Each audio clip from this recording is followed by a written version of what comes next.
नमस्कार। आपका बहुत बहुत स्वागत है आज के इसमें चैप्टर में। तो एज यू टोल्ड मी, आपने एस्ट्रोलॉजी पढ़ा है, correct? uh, Continuous journey of, I guess, 2014 onwards. Very nice. Ji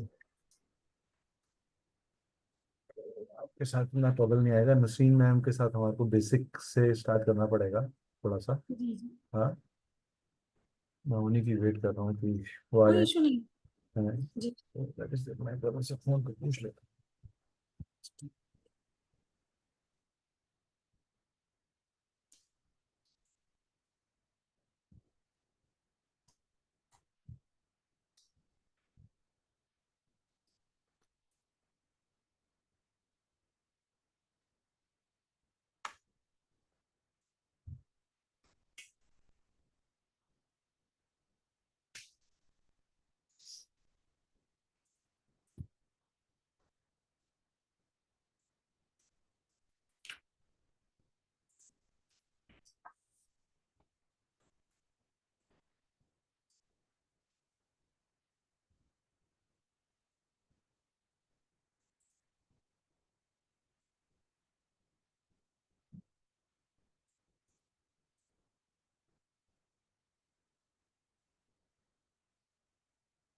okay, so we will start now. We will not wait for it. Ji.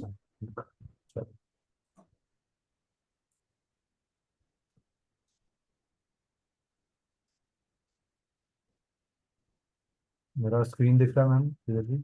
Ji sir. Okay, चलिए।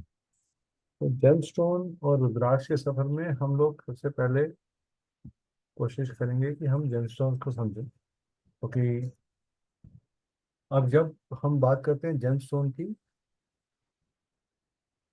एक word सामने आता है कि gemstones क्यों प्रभाव करते हैं, वो कैसे काम करते हैं, उनके पीछे की रीजनिंग क्या है कि वो हम हमारे मन मस्तिष्क के ऊपर काम करते हैं। इस थ्योरी को समझने के लिए मैं पहले एक ब्रीफ छोटा सा इंट्रोडक्शन दे दूं अपने बारे में, उसके बाद फिर we will go to that chapter. Sir थोड़ा वॉल्यूम बढ़ाएंगे हाँ प्लीज। हाँ बिल्कुल, बढ़ेगा बढ़ेगा बढ़ेगा। जी। अभी आपको आवाज मेरी क्लियर आ रही है मैम? जी। अभी क्लियर है? ओके। तो by background I am from Delhi and I am been practicing astrology from now more than 12 years. First, numerology, Vastu consultant, and crystal reader, tarot reader, crystal specialist, and signature specialist. The signature, when I say signature, it is covers the complete graphology, handwriting, and everything. And we do medical analysis based on handwriting also. So, so to that extent, we have been I'm part of a research group जो अलग अलग modalities को combine करके कैसे use करना है उसके ऊपर हम लोग काम करते हैं। कि जब हमारे पास कोई किसी की प्रॉब्लम आती है, और हमारे पास ग्लोबली प्रॉब्लम्स आती हैं, और हम क्रॉनिक प्रॉब्लम्स को लेते हैं, हम वो मिनिएचर प्रॉब्लम्स को नहीं लेते। यहाँ एक ऐसे नेचर की प्रॉब्लम हो जो सॉल्व नहीं हो रही, या उसका तोड़ नहीं निकल रहा कि कहाँ से उसको ठीक किया जा सके, तो हम उन पैटर्न्स को समझने की कोशिश करते हैं कि वो क्या है।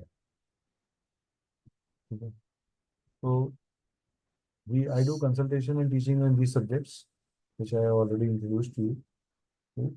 ये हो गया। We are also registered with जी। ISO, and we are also registered with MSN. Registered. There are two government organization or government certifications that we carry with us to make our services more authentic and responsible. जब हम ये certificate show करते हैं तो हाँ, responsibility हमारी तरफ ज़्यादा बढ़ जाती है कि जो हम इंफॉर्मेशन दे वो करेक्ट हो। राइट। करेक्ट हो, और हम गलती से भी कोई ऐसी गलती ना करें हैं जो किसी भी जिसे कहते हैं ना संस्कार के हिसाब से वो गलत हो, तो ऐसा कुछ हमें नहीं करना। इस कोर्स में आप क्या समझेंगे? Way to identify need for a gemstone to be recommended based on horoscope. Planet और जेमस्टोन का रिलेशन क्या है, उनको क्लीन से एक्टिवेट करने के तरीके क्या हैं, उनके मंत्रास क्या हैं, मेथड ऑफ टेस्टिंग क्या है, डेज टू वेयर जेमस्टोन्स क्या है, what is rudraksha, history of rudraksha क्या है, ways to clean charge rudraksha, rudraksha की डार्कर साइड क्या है, रुद्राक्ष में लोग कहाँ बेवकूफ़ बनाते हैं और किस तरह के रुद्राक्ष नहीं लेने चाहिए हैं, हैं, वो भी मैं आपको बस बताऊंगा। जेमस्टोन के अंदर भी क्या कहानी है वो भी मैं आपको डार्क साइड ऑफ दैट वो बताऊंगा। ठीक है, रुद्राक्ष का न्यूमरोलॉजी और एस्ट्रोलॉजी से क्या संबंध है वो भी हम डिस्कस करेंगे, और कुछ स्पेशल कॉम्बिनेशंस भी मैं आपको दूंगा कि आप ये रुद्राक्ष को कंबाइन करके बनाएंगे तो ये पर्टिकुलर पर्पस सॉल्व होता है। जैसे कभी बिजनेस हो गया, हेल्थ हो गया, चाइल्ड हो गया, एजुकेशन हो गया, हमारी लाइफ में जब तक जीवन है कोई ना कोई चैलेंज बना ही रहता है। And we I always say कि हर रेमेडी उसी कर्मास पे काम करती है जिसको हम कह सकते हैं कि ये हमारे प्रारब्ध नहीं, यानी कि वो हमने अपनी फ्री विल से कर्मा कर दिया और अब हमने रियलाइज किया कि हमसे वो गलत हो गया और हम उसे ठीक करना चाहते हैं। चाहे आप मंत्र यूज कर लीजिए, तंत्र यूज कर लीजिए, यंत्र यूज कर लीजिए, कुछ भी कर लीजिए, that is an correction of Karma, that is an improvement of life, that's an upgradation of value system in your life. ठीक है, तो बिफोर वी टॉक ऑफ,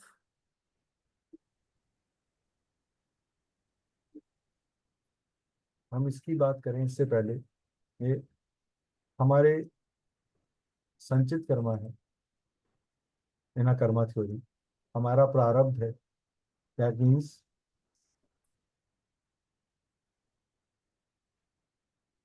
जो हमने डेस्टिनी के साथ लेकर आए, संचित कर्मा हमारे एक्यूमुलेटेड हो गए, जो हमने पिछले लीनिएज में अपने साथ कैरी किया, या हमारी लीनिएज ने हमें पास, धरोहर जिसे बोल सकते हो कि हमारे फैमिली की धरोहर ने हमें पास ऑन किया। We like a child can not decide that I want to have this particular person as my father or mother, but once the destiny has decided a father and mother for a child, it has also decided the dividends, profits and challenges for that child, right? तो हम ये कह सकते हैं कि माँ बाप के कर्मों का, इसीलिए इस जन्म में जब हम पेरेंट्स बनते हैं तो हम कहते हैं हमारे कर्म इतने ठीक होने चाहिए कि हमारे बच्चों को उसका भुगतान ना भुगतना पड़े। उसके बाद आते हैं क्रियामान कर्मा। क्रियामान कर्मास वो कर्मास हैं जो आप अपनी फ्री विल से करते हो, यानी कि बाय योर ओन चॉइस। आपकी फ्री विल का सबसे अच्छा कर्मा क्या है, आपके फ्रेंड्स की सिलेक्शन। आप अपने फ्रेंड्स अपनी चॉइस से बनाते हो। नोबडी टेल्स यू कि आप इसके साथ दोस्ती करो, इसके साथ दोस्ती मत करो, करेक्ट? तो सबसे, ये कर्मास तीन तरह के कर्मास हैं, संचित, एक्यूमुलेटेड जो हम पिछले जन्म से लेकर आए, प्रारब्ध जो इस जन्म में हमें करने ही करने हैं, हमें भोगने ही भोगने हैं, अच्छे बुरे दोनों, और क्रियामान वो हैं जो हम अपनी फ्री विल से करते हैं, like attending this course, attending this class today or enrolling for this course is your free will. It's your free will. An offer has been thrown to many, right? But destiny wanted these two ladies to be part of my family called Siri Cosmic.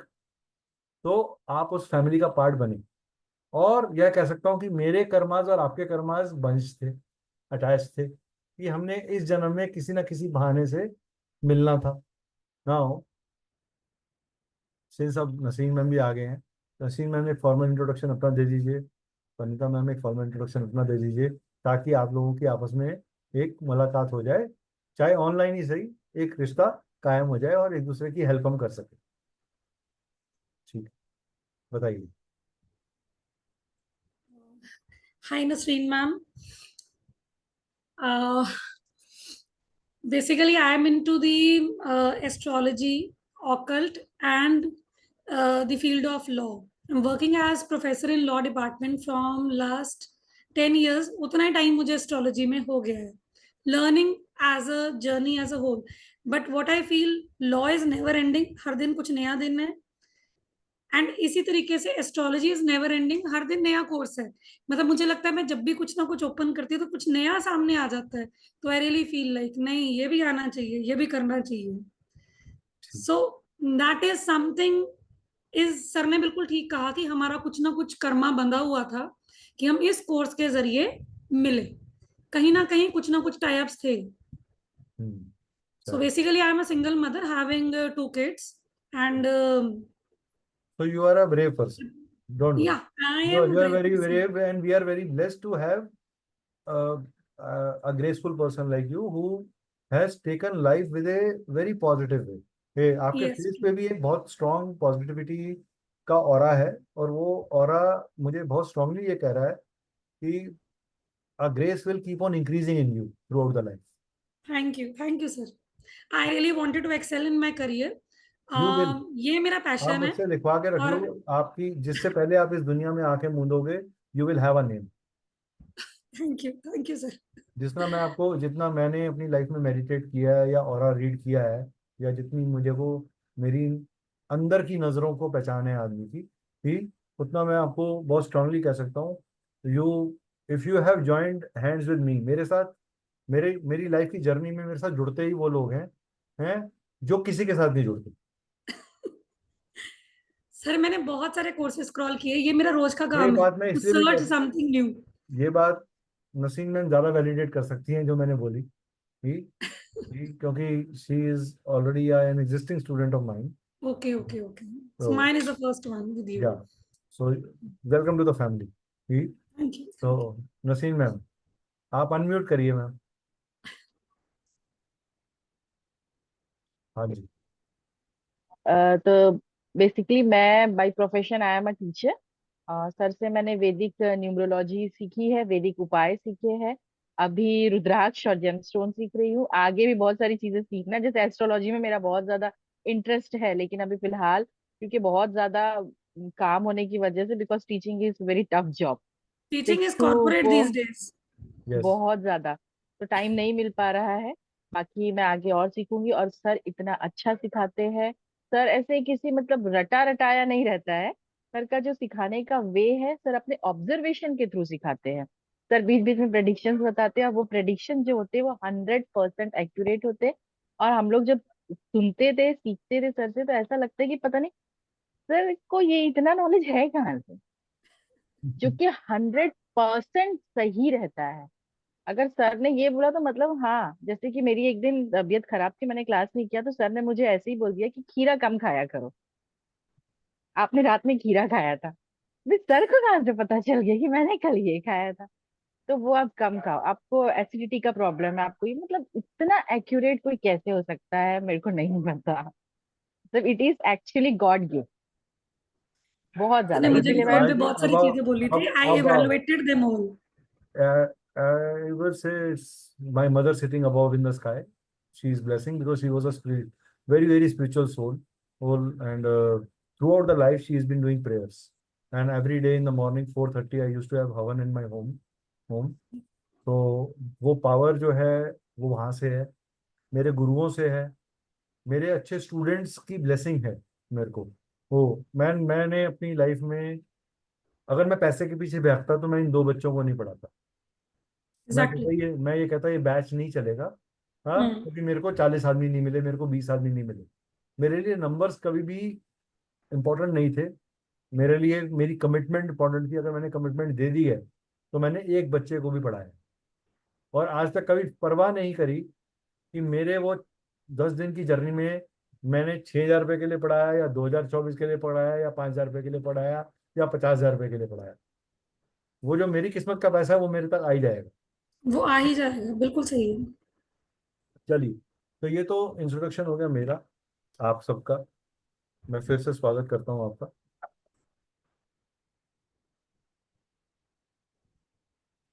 चलिए.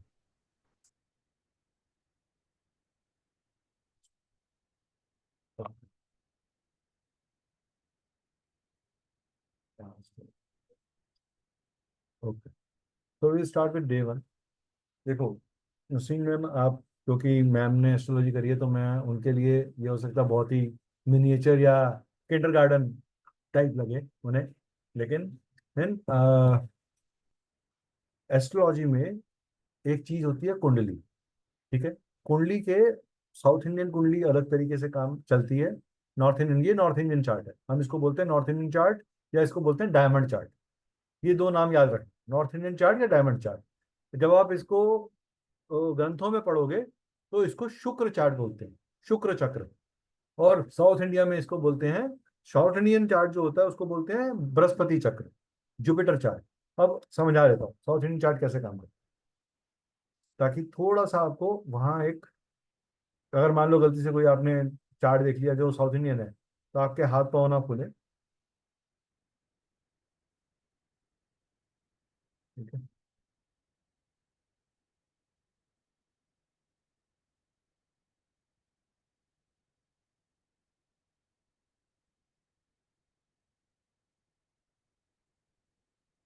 ये इस तरीके से chart होता है। इसकी movement जो होती है वो ऐसे होती है।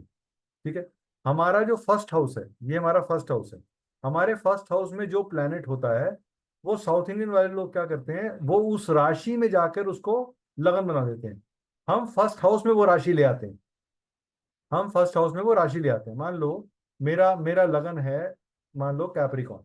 कैप्रिकॉन लगन का मतलब हुआ कि मैं 10 नंबर लिखा, मेरे राशि का नंबर हो गया 10। तो वो 10 नंबर राशि पे 2 लाइन ऐसे मार देंगे। 2 लाइन का मतलब है कि आपने असेंडेंट मार्क कर दिया उस जगह को, वहां से आपका चार्ट स्टार्ट हो रहा है और वो क्लॉकवाइज घूमता है इनके केस में। हमारे केस के अंदर जो ये फर्स्ट हाउस है, houses are always fixed. Naseem ma'am मेरे साथ हैं आप? Yes sir. हाँ मैम, ये मिस मत करिएगा, बिकॉज मैं बेस बना रहा हूँ तो जी आप जी। बेस बेस में जी जी सर, आई मैं am here. I am not running from it, because मेरे को हम्म। आपको चाहता हूँ आपका फंडामेंटल क्लियर हो कि रीड कैसे हाँ करना। Yes sir. Yes sir. First house ये ऐसे मूव कर रहा है, राशियां बदलती रहेंगी जो आपने, और इसको खोलोगे कोई भी, किसी के पास भी अगर अभी एस्ट्रो सेज है तो अभी आज का चार्ट खोलो, इसी टाइम का, इसी टाइम का चार्ट खोलो, आज ही के टाइम का।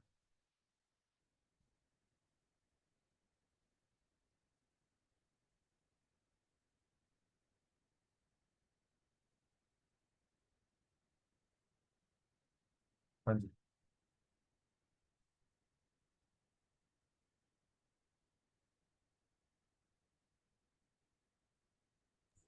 हाँ जी सर। क्या है लगन? 10। 10 नंबर, हम्म। यानी कैप्रिकॉन लगन। अब कैप्रिकॉन। इसी चार्ट को 3 घंटे पीछे ले जाओ, एडिट करके 3 घंटे पीछे ले जाओ। तो 6:20 हो गया। हाँ जी। क्या है लगन? सैजिटेरियस 9। नहीं। अब देखो, ये जो नंबर्स लिखे होते हैं हॉरोस्कोप में, दीज आर कॉल्ड राशिज और these are called signs. That means ये हमेशा एंटी क्लॉकवाइज मूवमेंट करेंगे। हे, यानी कि यहाँ पे जो साइन था, पहले जो साइन यहाँ लिखा था 10 का नंबर की जगह यहाँ पे 9 नंबर लिखा था, वो 9 नंबर यहाँ आ गया जैसे ही हम टाइम पीछे लेके गए। यानी 3 घंटे पहले जो लगन चल रहा था वो सेजिटेरियस चल रहा था, 3 घंटे बाद जो लगन आया वो 10 नंबर आ गया। अब 10 के बाद यहाँ आएगा 11, यहाँ आएगा 12, यहाँ 1, यहाँ 2, यहाँ 3, यहाँ 4, यहाँ 5, यहाँ 6, 7, 8 और ये 9। ये हमारे 12 घरों का डिस्ट्रीब्यूशन हो गया। हाउसेस फिक्स्ड है, राशियां घूमती जा रही हैं एंटी क्लॉकवाइज। ठीक है। अब दूसरी चीज, हमारा जो चार्ट है, हमारी अर्थ टिल्टेड है, 22.3 डिग्री के ऊपर टिल्टेड है। टिल्टेड होने के कारण with the movement of the sun, as the sun rises, we tend to feel that yes, we are going away from the sun. एक आदमी एक स्टैटिक जगह पे एक शंकु की तरह खड़ा है। मैं यहाँ खड़ा हूँ सुबह 6 बजे, मेरे को सूर्य यहाँ नजर आ रहा है। अब सूर्य आगे चला गया, अब मुझे सूर्य यहाँ नजर आ रहा है। अब सूर्य फिर आगे चला गया, फिर मुझे यहाँ नजर आ रहा है। यानी कि सूर्य अपनी जो मूवमेंट कर रहा है, यहाँ सन था, ये सन यहाँ आ गया, फिर ये सन यहाँ आ गया, फिर ये सन आ गया। From a static point the sun is going away from the person. ठीक है। दैट मीन्स सुबह 6 बजे का जो जन्म होगा किसी का अप्रोक्सीमेटली, वो फर्स्ट हाउस में होगा सूर्य। ठीक है। नसीम मैम, आपके पास आपका मोबाइल के ऊपर एस्ट्रोसेज खुल सकता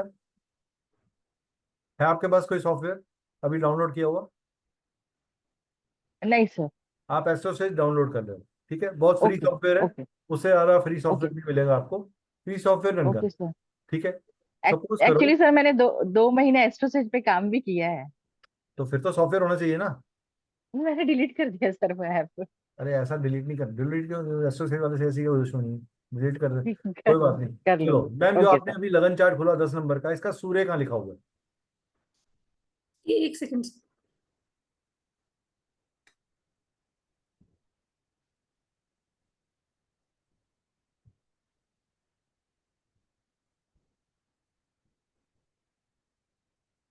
सर इसका सन आ रहा है 6th हाउस में, वीनस एंड सन दोनों।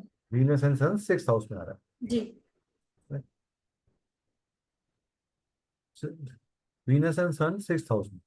अब अगर मैं ये कहता हूँ ये मेरा 6 बजे का टाइम था, ये मेरी आफ्टरनून का टाइम है, ये मेरी इवनिंग है, यानी 6 बजे का टाइम, तो ये जन्म जो हुआ होगा ये 6 बजे से 7 बजे के बीच में हुआ होगा कहीं पे, हाँ जी।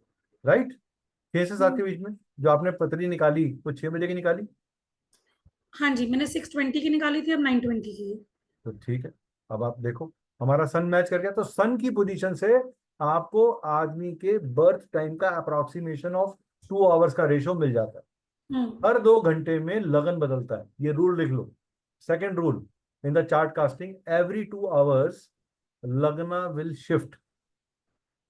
दैट मीन्स सुबह के ईस्ट काल में पहला पहला जो सूर्य उगेगा, मान लो 5:30 बजे आजकल सूर्य आ रहा है, राइज कर रहा है, तो सुबह 5:30 से 7:30 तक एक लगन चलेगा, 7:30 से 9:30 तक दूसरा लगन चलेगा, 9:30 से 11:30 तक तीसरा लगन चलेगा। इस तरीके से हमारे 12 लगनाज घूमते हैं पूरे दिन में। ठीक है। अब हमारा 24 आवर्स का डे है। ठीक है। अगर मैं ये कहूं कि मेरे दिन का डे का पीरियड क्या है, तो सुबह 9 बजे से लेके शाम के 6 बजे तक दिन होगा, और शाम के 6 बजे से अगले दिन के सुबह 5:30 बजे तक मेरा रात होगा। तो debt plus night make is 24 hours. तो 12-12 घंटे के पहर हैं, 12-12 घंटे के पहर हैं। ठीक है। तो हम इसे एस्ट्रोलॉजी में बोलते हैं दिनमान और रात्रिमान, यानी कि इसका जन्म दिन में हुआ या रात को हुआ। जब सूर्य छठे 7वें भाव में, छठे भाव में, 5वें भाव में, जब मैं भाव बोल रहा हूं इसका मतलब है 7th house, 6th house, 5th house, 4th house, 3rd house और 2nd हाउस में होगा, तो ये रात का टाइम है, चल रहा है।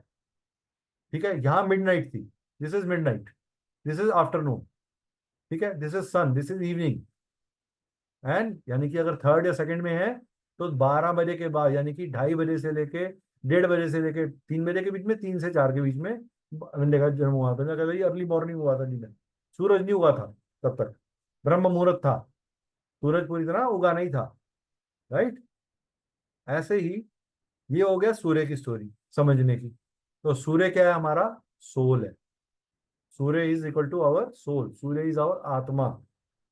Surya is the highest power giving an energy और लाइट टू अस। तो किसी भी चार्ट में अगर किसी चार्ट का स्ट्रेंथ देखना हो तो सूर्य की स्ट्रेंथ चेक कर लो। अगर सूर्य वीक, सूर्य खराब, सूर्य को एनर्जी ठीक नहीं मिल रही, नहीं, तो दिक्कत आएगी। वो एस्ट्रोलॉजी का पार्ट है, ये जेमस्टोन का कोर्स है, लेकिन मैं फिर भी आपके बेसिक फंडामेंटल्स क्लियर कर रहा हूं। अब सूर्य खराब कैसे होता है? सूर्य अस्त हो गया हो, यानी डेबिलेट हो गया हो। ठीक है। सूर्य डेबिलेट हो गया हो, डेबिलेट का मतलब क्या हुआ? हर प्लेनेट किसी एक राशि के अंदर टॉप पावर में होता है और उससे ऑपोजिट राशि के अंदर नीचे होता है। ठीक है। इसको ऐसे समझिए, अभी समझाता हूं।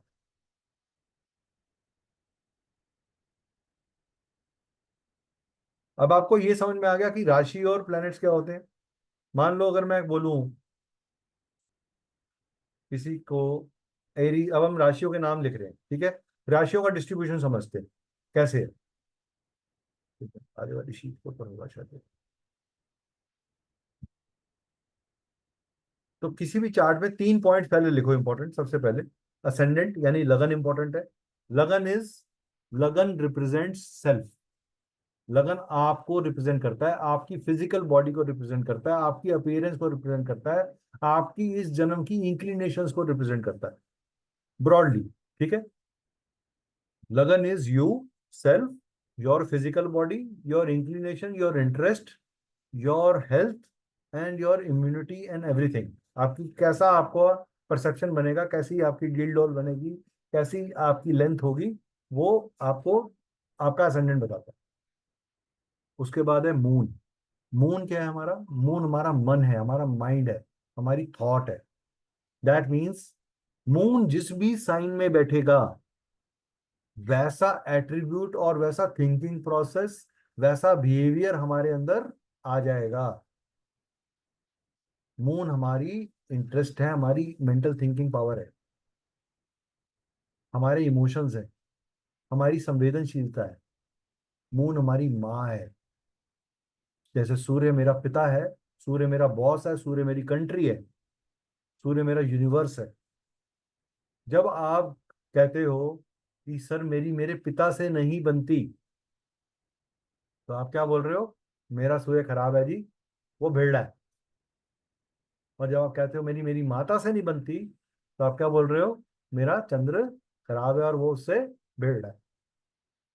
और इसके ऊपर एक चीज आती है। अब हमने तीन चीजें पढ़ी, ascendant is equal to physical body, moon is equal to mind and sun is equal to soul.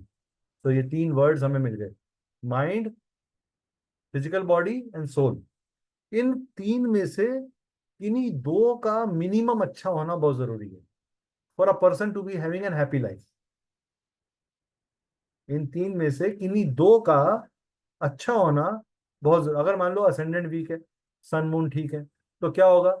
Physical level पे आदमी वीक होगा, प्रॉब्लमेटिक होगा, स्ट्रगल करेगा। करेक्ट। अगर मान लो मून वीक हुआ और सूर्य सन और वो एक हो, अंदर सबकॉन्शियस लेवल पे तो अच्छा है, स्ट्रांग है, बट अपनी इमोशंस को व्यक्त नहीं कर पा रहा, सप्रेस हो रहा है, रिएक्ट कर रहा है, एंजाइटी अटैक्स आ रहे हैं, मेंटल इंक्लिनेशंस को कंट्रोल नहीं कर पा रहा, दिमाग में उद्वेग चलता है, भावनाओं का उधर उधर ऊपर नीचे जाना चलता है। ये आपके मन के कारण होता है। अब इन सब चीजों के अंदर ऐसा क्यों हो रहा है, उसके पीछे हम डिस्ट्रीब्यूशन देखते हैं कि पहले हमारा डिस्ट्रीब्यूशन क्या है। चलो,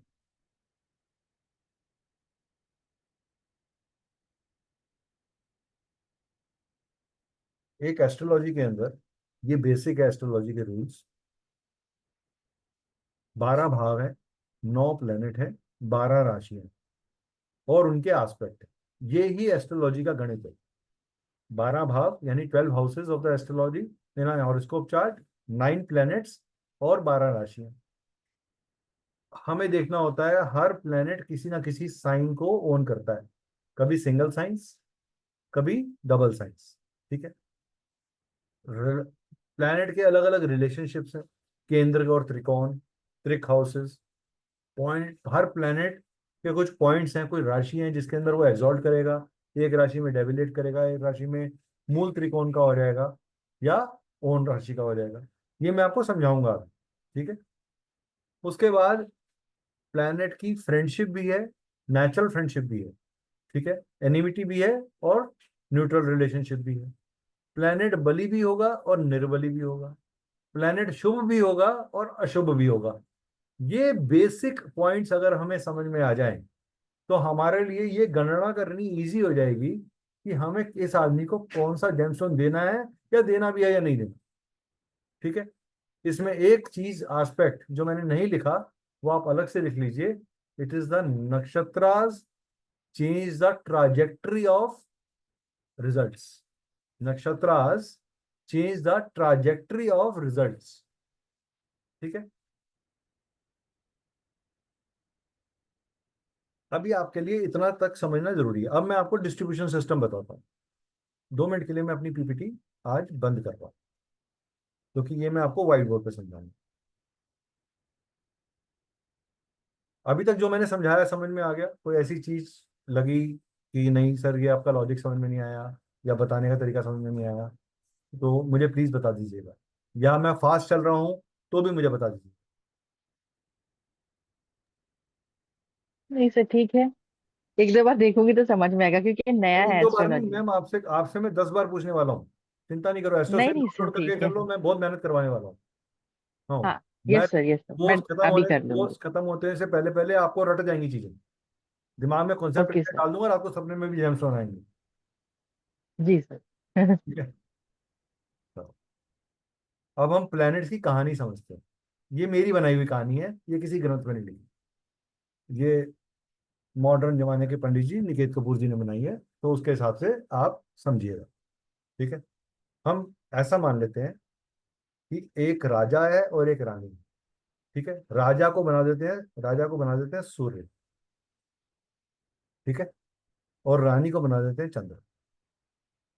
ठीक है, यहाँ पे हम लिख देते हैं 1 2 3 4 5 6 7 8 9 10 11 और 12। ये पॉइंट क्लियर हो गए मेरे। तो 4 नंबर राशि क्योंकि फोर्थ हाउस में आ रही है, हम नेचुरल मेष लगन की कुंडली बना रहे हैं, तो 4 नंबर राशि जो है वो यहाँ आ गई, 5 नंबर राशि यहाँ आ गई। ठीक है, तो 4 के आगे मैंने लिख दिया मून और 5 के आगे लिख दिया मैंने सन।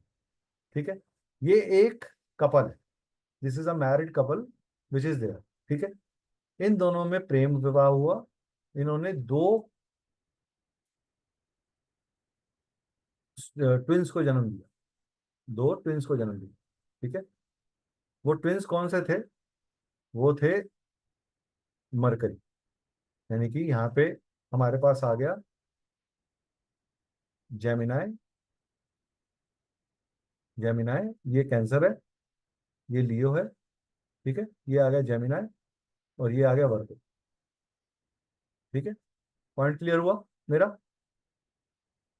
इन दोनों ट्विंस को जब जन्म दे दिया मरकरी, जिसका लॉर्ड मरकरी है, इसका भी लॉर्ड मरकरी है, इसका भी लॉर्ड मरकरी, ये मरकरी 1 मरकरी 2। ठीक है, इसके बाद इन दोनों की ये जवान हो गए, अब इनने कहा भाई अब बड़े हो गए हैं, इनकी शादियां कराओ, तो इनको 2 बीवियां भी ला दी। वो बीवी मिली एक पहली यहाँ पे टॉरस, दूसरी बीवी मिली यहाँ पे लिब्रा। ठीक है, समझ में आ गया। सेकंड हाउस में जो साइन आया वो क्या है? टॉरस, यानी 2 नंबर। ये नहीं कि जो भी नंबर साइन लिखा होगा उसको टॉरस बोल दोगे आप। नसीम मैम समझ में आया ये बात? तो 2 नंबर साइन है टॉरस।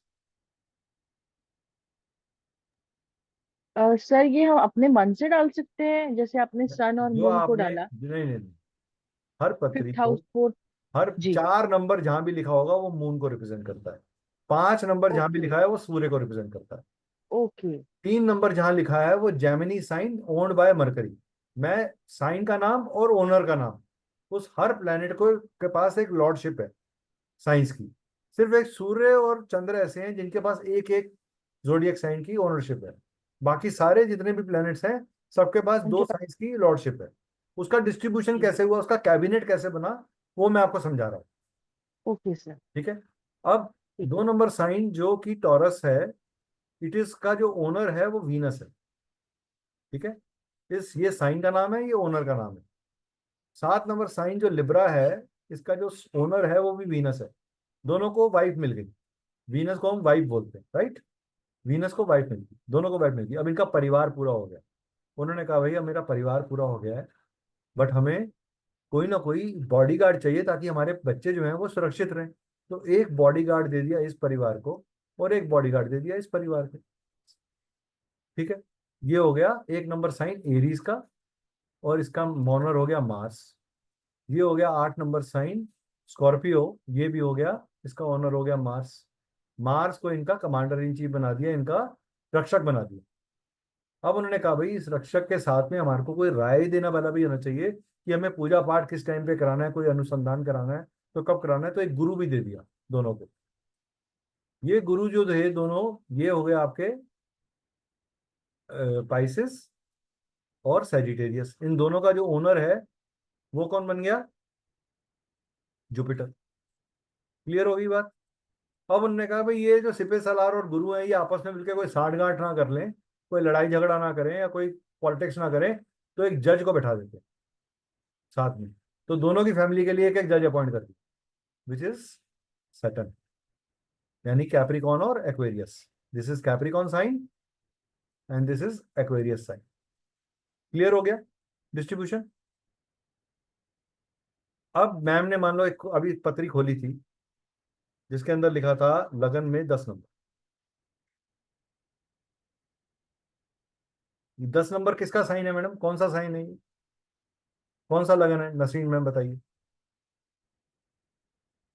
मैम आप आवाज म्यूट हो, आप लोग म्यूट पे हो। म्यूट हो तो मुझे समझ में नहीं आएगा। ऐसी शक्ति नहीं है मेरे पास। कैप्रिकॉन आया सर। नहीं, उनको भी तो बताने दो। जी। कैप्रिकॉन, कैप्रिकॉन अभी सर। अच्छा ठीक है। 9 नंबर साइन क्या हुआ? 9 स्पाइसेस, नहीं। सेजिटेरियस। हाँ, जी। 9 नंबर साइन यहाँ आएगा। आपको बोलना चाहिए सर आपने गलत जगह लिखा। ठीक है, 9 नंबर साइन यहाँ आएगा, पीछे आएगा। ये है यहाँ पे 11 नंबर। ये भी Aquarius, this is spices 12 number. ठीक है। 12। वन इज क्या है? 1 नंबर साइन क्या है? 1 नंबर साइन क्या है ma'am? Aries. Aries sir. Aries, शाबाश। एरिस। 2 number sign Taurus. हाँ ठीक बोला मैम ने टॉरस। अपने मन में। टॉरस। ठीक है। 3 number sign Gemini. 4 number sign Cancer. ठीक है। जी। 5 number sign Leo. 6 number sign Leo. Virgo. सात Virgo. Number sign 7 Libra. Libra.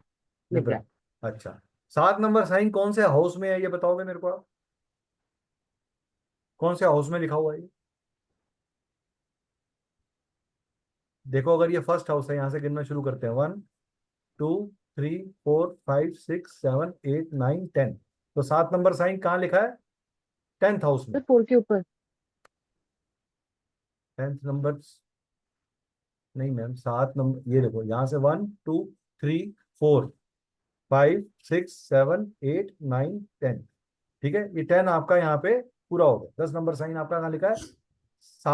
7 number sign लिखा है 10th हाउस के अंदर। तो अगर कोई आपको बोले हम्म। कि अब 7 नंबर साइन को कोई लोग बोले, हिंदी में बोलेंगे तुला, तुला राशि 10वें भाव में है। ये एस्ट्रोलॉजिकल लैंग्वेज है।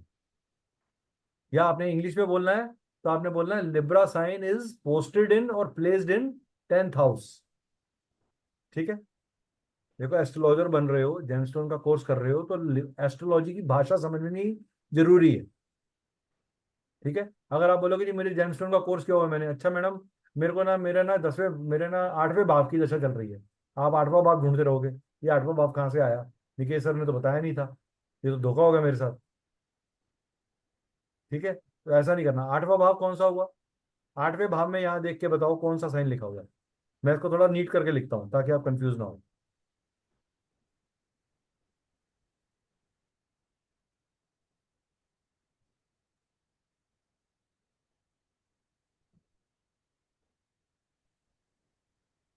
ठीक है जी।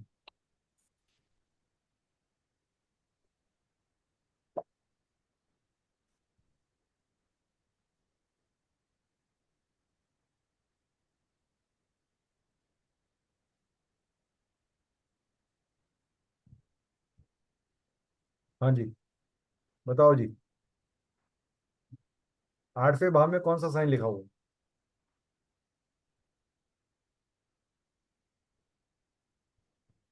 अच्छा, 8वां भाव बताओ कौन सा है।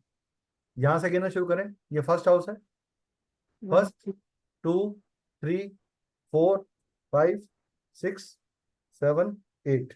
यहाँ पे कौन सा साइन लिखा है? 5वां सर लियो। हाँ, तो आपने 8वें भाव में क्या बोलना है? कि लियो साइन आ गया, लियो। सिंह। सिंह आ गया, सिंह राशि आ गई। दोनों नाम याद रखो। मेष मतलब एरीज, वृषभ मतलब टॉरस, मिथुन मतलब जेमिनाई, कर्क मतलब कैंसर, सिंह मतलब लियो। ठीक है। उसके बाद सॉरी, कर्क, कर्क मतलब कैंसर हो गया, सिंह मतलब लियो। उसके बाद कन्या मतलब वर्गो, तुला मतलब लिब्रा।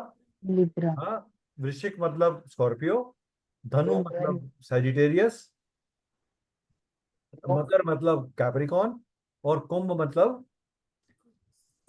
एक्वेरियस, और मीन मतलब पाइसेस। ठीक है। ये जितनी बार बोलोगे, जब भी बोलोगे, एस्ट्रोलॉजिकल लैंग्वेज में बात करेंगे। अब हम धीरे धीरे, हमें एस्ट्रोलॉजी की भाषा ही यूज करनी है। और जितना हम इसके साथ यूज करते रहेंगे, इसको रटने की कोशिश नहीं करनी, चार्ट बनाते हुए मार्क करना है कि लगन कौन सा था। लगन लिखो, हिंदी इंग्लिश दोनों में लिखो, और उससे आपको याद हो जाएगा क्या चीज है। एस्ट्रोलॉजिकल बहुत लॉजिकल है और बहुत ईजी है। दिमाग में मैथ्स की तरह है। अगर हम मैथ्स को पहले से परसीव कर लेते हैं बहुत भारी है, तो वो भारी बन जाएगी। और अगर हम पहले से परसीव कर लेंगे कि वो इजी है, तो इससे ज्यादा सिंपल सब्जेक्ट कोई नहीं है। ये स्टेप बाय स्टेप प्रोग्राम है, इसके अंदर कोई शॉर्टकट नहीं है, कोई जुगाड़ नहीं है इसके अंदर। ठीक है, यहां तक समझ में आ गया जो मैंने पढ़ाया? कल फिर पूछूंगा, याद करके आना। Yes sir. हाँ, छोड़ूंगा नहीं, कहीं सोचो कि बच गए। अब तो सर ने एक बार पूछ लिया, अब थोड़ा पूछेंगे, ऐसा नहीं होगा।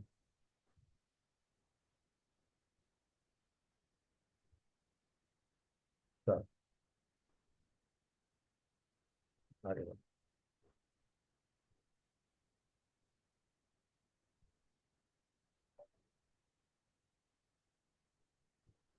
अब हर घर, हर चार्ट के अंदर हाउसेस की ग्रुपिंग होती है। ठीक है, हाउसेस की ग्रुपिंग होती है। दैट मीन्स अब मैं हाउसेस लिख रहा हूँ, ठीक है, ये हाउस के नंबर लिख रहा हूँ। तो हाउस नंबर 1, 2, 3, 4, 5, 6, 7, 8, 9, 10, 11 एंड 12। तो ये 1, 4 और 7, 10 ये क्या है हमारे? These are my kendras. तो सेंटर के 4 ये स्क्वायर, परफेक्ट स्क्वायर्स बने हुए हैं, ये क्या है? हमारे केंद्र हैं। या इनको बोला जाता है विष्णु स्थान या धर्म स्थान, या इनको बोला जाता है विष्णु स्थान या धर्म स्थान। अब विष्णु जी किसके बिना काम नहीं करते? विष्णु जी के साथ परमानेंट कौन रहता है?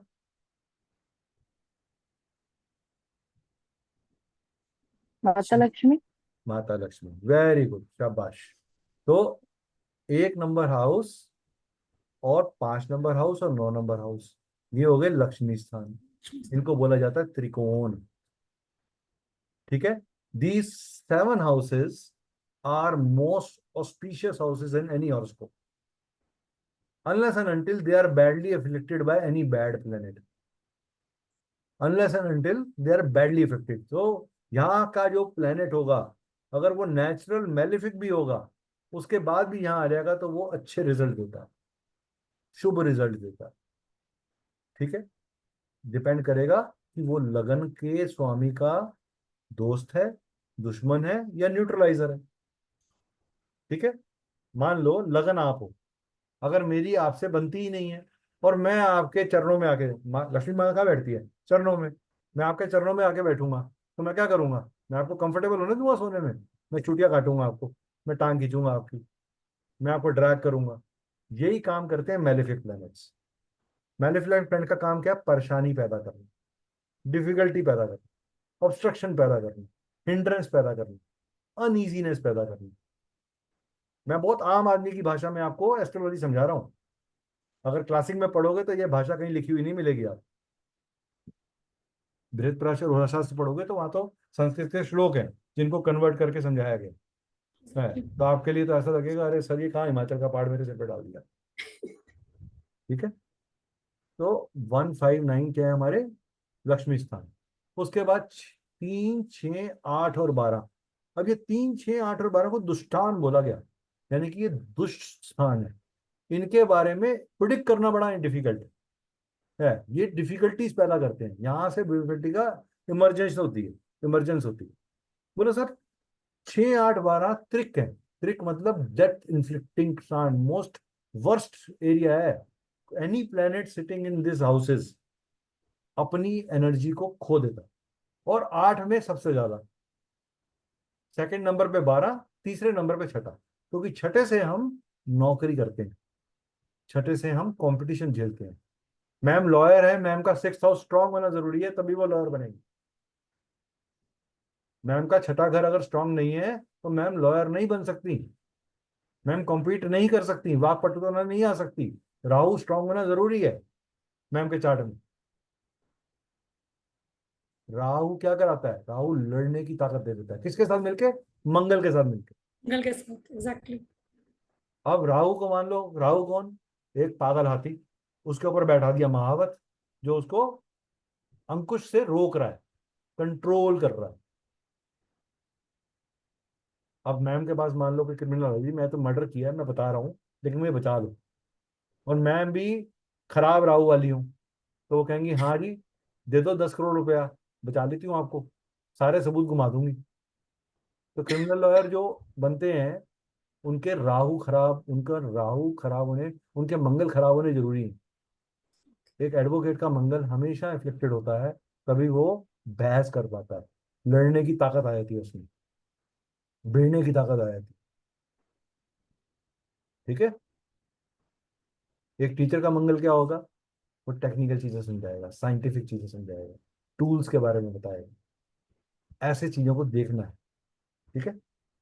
एस्ट्रोलॉजी पढ़ोगे तो समझ में आएगा। मैं एस्ट्रोलॉजी नहीं पढ़ा रहा, मैं एस्ट्रोलॉजी का बेसिक बता रहा हूँ अभी, बिल्कुल बिल्कुल जिसे बोलते हैं ना समुद्र के तले का बेस, वो बता रहा हूँ अभी आपको। ट्रिक हाउसेस 6, 8, 12, इसके स्वामियों के इसके आगे लिख लो। Never wear a gemstone of 6, 8 और 12।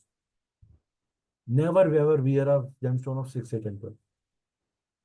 इसके जेमस्टोन कभी रिकमेंड नहीं करने। इसमें जो प्लेनेट बैठा हुआ है या इसका जो राशि लॉर्ड है, मान लो जैसे आपने बोला था 5 नंबर राशि लिखी है लियो साइन। ठीक है। अब लियो साइन का जो भी डेडिकेटेड जेमस्टोन है वो हम रिकमेंड नहीं करेंगे पहनने के लिए। नहीं तो अब मेरे को एक स्टोरी बताता हूँ। मेरे एक फ्रेंड है, आज से कई साल पहले, उन दोनों भाइयों इकट्ठे रहते थे। एक दिन आया बड़ा परेशान कि मैं क्या हुआ, कहते यार अब मैं ना घर अलग अलग करना है, बंटवारा हो रहा है। उनका बंटवारा क्यों हो रहा है, तुम तो प्यार से रह रहे थे, इतना अच्छा खासी तुम्हारी कोठी है 500 गज की। नहीं तो मैंने उसके हाथ में मूंगा पहना हुआ देखा, तो बाई चांस मुझे उसका चार्ट याद था। मैंने कहा तेरे को ये मूंगा किसने बनाया? कहते हमारे घर वो पंडित जी आए थे, वो बोल रहे जी मूंगा पहन लो आपके वारे नारे हो जाएंगे। 8वें घर का स्वामी था मंगल। मंगल ने भाइयों में भिड़ंत करवा दी, रिश्ता डेड हो गया। 8th house is house of death, house of difficulty, house of sudden problems. 6th house is house of initial start of troubles और एनी काइंड ऑफ फ्रिक्शन, कह सकते हैं। किसी भी चीज की डिजीज की स्टार्ट करने की जगह 6ठा घर है, डिजीज को बड़ा करने की जगह 8वां घर है, और डिजीज को हॉस्पिटल तक पहुंचाने की जगह 12वां घर है। ये 6, 8, 12 का ट्राइंगल है जो मिलके काम करता है। जैसे कि अगर मैं आपका दोस्त, परिणीता मैम भी आपकी दोस्त, हम 6, मैं 6 नंबर, आप 8 नंबर, ये 12 नंबर, हमने डिसाइड कर लिया हमने इनका सामने वाले का बैंड बजाना है। तो कहने कि तू ऐसा कर, तू जाके इसको चाबी मारा, वो मेरे पास आएगा, मैं कोयला गिरा दूंगी, ये हॉस्पिटल पहुंचेगा, मैं गलत इंजेक्शन लगा दूंगी। लग गया उसका बैंड। तो 6, 8, 12 के प्लैनेट्स ऐसे काम करते हैं। ठीक है। ये उनकी प्रवृत्ति है, उस हाउस की प्रवृत्ति को वो अडेप्ट कर लेते हैं, उनमें वो एट्रीब्यूट्स आ जाते हैं। ठीक है। उसके बाद आते हैं मारक। मारक मतलब, इसका मतलब ये नहीं है कि मरने वाला। अब देखो कितनी बड़ी कॉन्ट्रडिक्टरी बात करने जा रहा हूँ। ये दूसरा घर तो हम बोलते हैं, पहला घर क्या है, मैंने बोला सेल्फ, लिखो अपने पास। First house is self, second house is your accumulated resources. आपकी एक्यूमुलेटेड रिसोर्सेज में क्या क्या आ गया? आपकी फैमिली आपका रिसोर्स, आपका बैंक आपका रिसोर्स, आपकी खुद की अर्न इनकम आपका रिसोर्स, आपकी फूडिंग हैबिट्स आपका रिसोर्स, आपकी वाक शक्ति आपका रिसोर्स। तो ये सारी चीजें क्या आ गई आपकी एक्यूमुलेटेड रिसोर्सेज में। ठीक है। अब एक तरफ तो मैं कह रहा हूँ दूसरा घर मेरे एक्यूमुलेटेड रिसोर्स है। तीसरा घर लिखो। तीसरा घर क्या है आपका? आपका कम्युनिकेशन, आपके छोटे बहन भाई, आपकी डॉक्यूमेंटेशन, आपकी करेज, आपकी खुद की इच्छा शक्ति, सेल्फ विल, एक्सरसाइज करते हो वहां से आप, खुद की इच्छा शक्ति जो आप यूज करते हो वहां पे। ठीक है। वो आपका पढ़ाई का खत्म होने का घर है।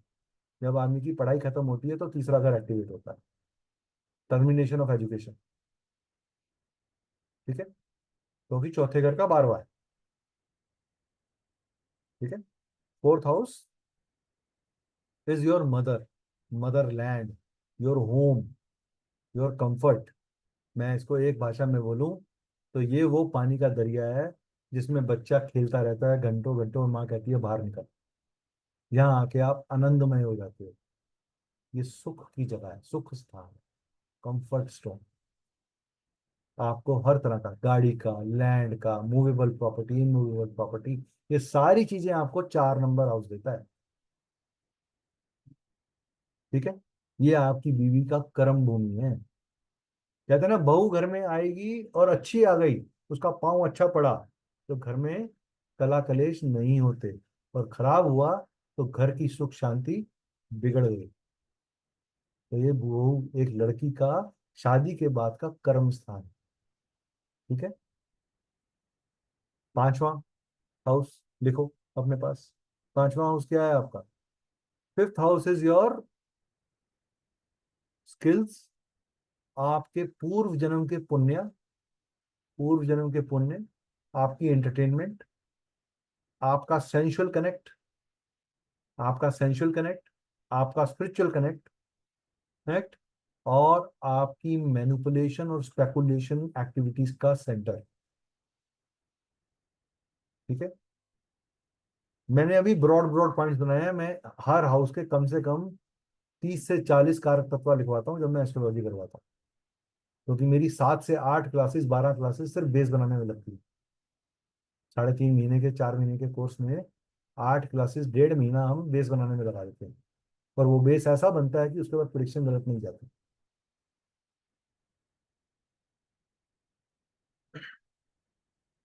छठा घर, छठा घर है आपकी मेहनत।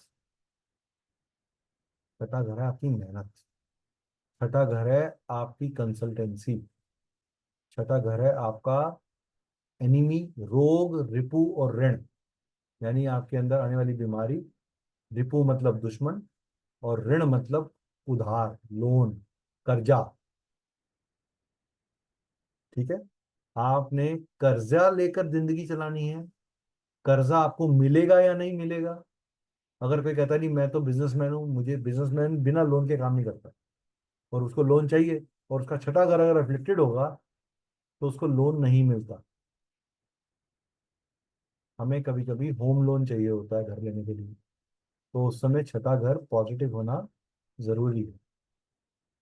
जो रिक्रूटमेंट एजेंसीज, एचआर एजेंसीज चलाते हैं उनके लिए भी ये घर बहुत इंपॉर्टेंट है। एडवोकेट के लिए ये घर बहुत इंपॉर्टेंट है। कंसल्टेंट्स के लिए ये घर बहुत इंपॉर्टेंट है। ठीक है। ये आपकी कोर्ट रूम की लड़ाई है, लीगल वॉर है, लीगल वॉर है। अगर ये रूम, ये घर वीक हो तो आपको वकील ही ऐसा मिलता है जो आपको केस हरवा देता है। ठीक है। सातवां घर, आपका खुला ओपन ओपोनेंट, यानी पब्लिक ये सब जानती है। आपकी बीवी, आपका हस्बैंड, जो आपको सामने से खुले पब्लिक में अपोज कर सकता है, क्रिटिसाइज कर सकता है। आपकी परसेप्शन मार्केट में क्या है वो सातवां घर बताता है। पहला घर हम आपका जन्म था, आपने पैदा हुए, समाज ने आपको पैदा होके कैसे देखा।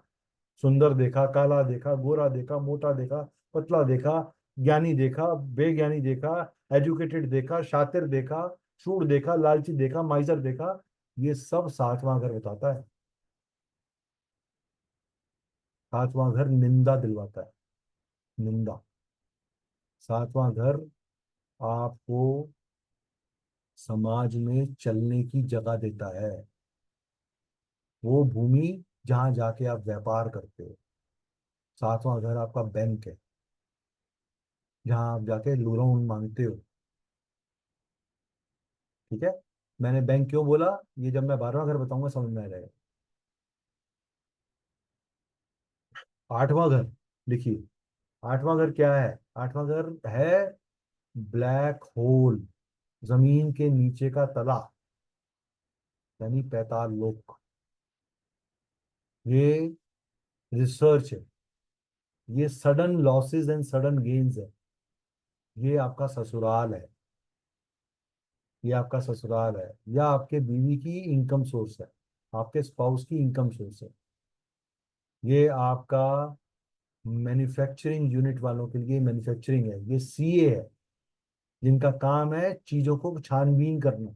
सीक्रेट सर्विस, सीक्रेट रिलेशंस जितने भी होते हैं, चाहे वो वैध हो चाहे अवैध हो, इसीलिए एक्स्ट्रा मैरिटल अफेयर्स जितने होते हैं वो यहाँ से देखे जाते हैं।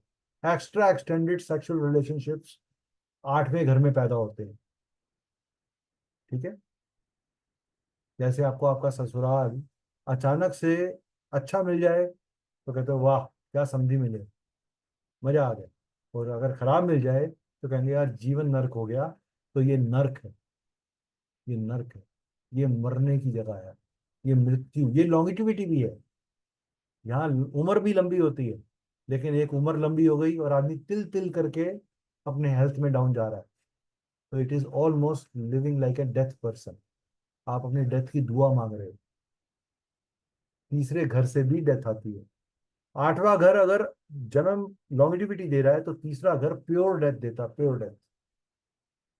क्योंकि आठवें घर से आठवां घर है तीसरा घर। भावत भावम। मैं बड़े बेसिक प्रिंसिपल्स बता रहा हूँ चीजों को देखने के आपको, ठीक है। नौवां घर क्या है? नौवां घर है आपके गुरु, आपकी हायर स्टडीज। अब आप याद रखना, संस्कार कहाँ मिले मुझे? देखो, एजुकेशन की साइकिल समझो। मैं आपको अलग अलग एंगल से चीजें समझा रहा हूँ। संस्कार कहाँ मिले मुझे? मेरे कुटुंब में। मेरा कुटुंब कहाँ था? दूसरे घर में। मेरी फैमिली कहाँ थी? दूसरे घर में। मेरी किंडरगार्टन या 12वीं ग्रेजुएशन तक की पढ़ाई कहाँ हुई? फोर्थ हाउस में। पांचवें घर में मैंने स्किल्स ऐड करे। पांचवा घर एक्चुअली में लोग एजुकेशन पकड़ लेते हैं, वो एजुकेशन नहीं है, वो स्किल्स का है। पांचवें घर में मैंने स्किल्स ऐड करे। उन स्किल्स को एनहांस का, पांचवें घर से पांचवा घर देखो कौन सा? नाइन्थ हाउस आ गया। 5 6 7 8 9। फिफ्थ हाउस, 5 से 5 गिनो आगे। Fifth, six, seventh, eighth, ninth. तो पांचवें घर से पांचवा कहाँ कर, उस स्किल की एप्लीकेशन कहाँ कर रहा हूँ मैं जाके? नाइन्थ हाउस में। Which is higher education, which is value addition, which is increasing myself. पांचवा घर स्पिरिचुअल जर्नी है, स्पिरिचुअल, ये धर्म स्थान है। ये धर्म स्थान है। ये धर्म स्थान है, ठीक है। यहाँ पे आप अपनी स्पिरिचुअल कनेक्शंस को डेवलप करते हो। ये प्योर एस्ट्रोलॉजी है। ये प्योर एस्ट्रोलॉजी की जगह है। ये साधना है, ये साधक है, ये सिद्धि है। जब तक आपको सही गुरु नहीं मिलता, तब तक आपकी पढ़ाई शुरू नहीं होती। आप जितना मर्जी बोलते रहिए। कई बार कहते हैं सर पूरे जीवन में अच्छा टीचर नहीं मिला जी कोई, इसने ढंग से नहीं पढ़ाया। तो ये वो है, ये गुरु को अर्जन करने की, गुरु का आशीर्वाद लेने की जगह है। ये पिता का स्थान है, जो हम यहाँ से पिता देखते हैं। अगर लगन का लॉर्ड और पिता के बीच में अनबन है, तो यहीं से देखी जाएगी। जब ये लगन, जब नाइन्थ का स्वामी एट्थ में चले जाता है, तो बच्चा उम्र बड़ी होने से पहले ही पिता को खो देता है, ठीक है। एट्थ हाउस डेथ बोला, ठीक है। नौवे का 12वां, 12वां क्या है? लॉस। अभी हम 12वें पे आते हैं, बताएंगे आपको क्यों मैंने बोला। 10वां घर क्या है? 10वां घर है हमारे एफर्ट्स का, कर्म का। ये हमारा कर्म स्थान है। अब एक शायद समझना, कितनी अच्छी एनालॉजी है। हमने बोला नाइन्थ नंबर के आगे लिखो डेस्टिनी। नाइन्थ के आगे लिखो डेस्टिनी। नाइन्थ हाउस के आगे, ये नाइन्थ हाउस के आगे लिखो डेस्टिनी। 11th के आगे लिखो गेन, ठीक है। इस डेस्टिनी और गेन के बीच में कौन सा घर आया? ये घर कौन सा है? ये घर आया हमारे कर्मों का। यानी कि जब हम धर्म संगत कर्म करते हैं, हमें गेन्स होते हैं। और जब हम धर्म संगत कर्म नहीं करते, तो ये गेन सीधा यहाँ पे आके लॉस में बदल जाते हैं। तो 12th हाउस क्या हो गया मेरा? लॉस का। एक बिजनेसमैन जब पहला पैसा लगाता है, तो वो क्या करता है? मैंने एक्सपेंडिचर करा। जब उसको प्रॉफिट मिलता है, तो कहता है मेरा एक्सपेंडिचर अब इन्वेस्टमेंट में बदल गया। मेरा एक्सपेंडिचर अब इन्वेस्टमेंट में बदल गया, ठीक है। 10th हाउस को कोर्ट रूम भी बोला गया है। जब भी किसी लेडी पे प्रताड़ितता होती है, तो वो कोर्ट के पास जाती है। 10th हाउस गवर्नमेंट को शो करता है, अथॉरिटी को शो करता है, अथॉरिटी से मिलने वाले सपोर्ट को शो करता है। क्योंकि 7वें घर से चौथा घर है, तो ये लेडी को कंफर्ट दिलवाता है। ये यहाँ से जजमेंट देता है। आपके स्पाउस की मदर कैसी होंगी, यहाँ से नजर आएगा। आपकी मदर कैसी होंगी, यहाँ से नजर आएगा, ठीक है। ये आपस में निर्णय लेना है। और ये दोनों एक दूसरे के साथ भिड़े हुए हैं, तो ससुराल में इंटरवेंशन होता रहेगा और महाभारत चलती रहेगी, ठीक है। ये आपका हो गया एक्सपेंडिचर। ये आ गई आपकी अननोन। अब आप बताओ, ये वर्ड अननोन मैंने लिखा, आपके लिए अननोन क्या क्या है? आपने दिल्ली नहीं देखी, अननोन। आपने फॉरेन नहीं देखा, अननोन। आपने किसी और का बेडरूम नहीं देखा, अननोन। तो ये शयन कक्ष भी है, और ये लास्ट मृत्यु की शैया भी है। मृत्यु का जो बेड है जिस पे लास्ट में जाके बॉडी को रखा जाता है, ये वो शैया भी है। ये प्लेजर रूम भी है और ये शैया भी है। ये अननोन है, हॉस्पिटल अननोन। तो कहता नहीं मैंने हॉस्पिटल देखा है, मैं अपने शौक से गया था जेल में। बाय इच्छा जाते हो आप जेल क्या? तो ये जेल यात्रा भी है, ये एक्सपोर्ट इंपोर्ट भी है, ये एमएनसी से आने वाली इनकम भी है। तो 12वां घर भी बड़ा, और ये मोक्ष भी है, ये साधना भी है।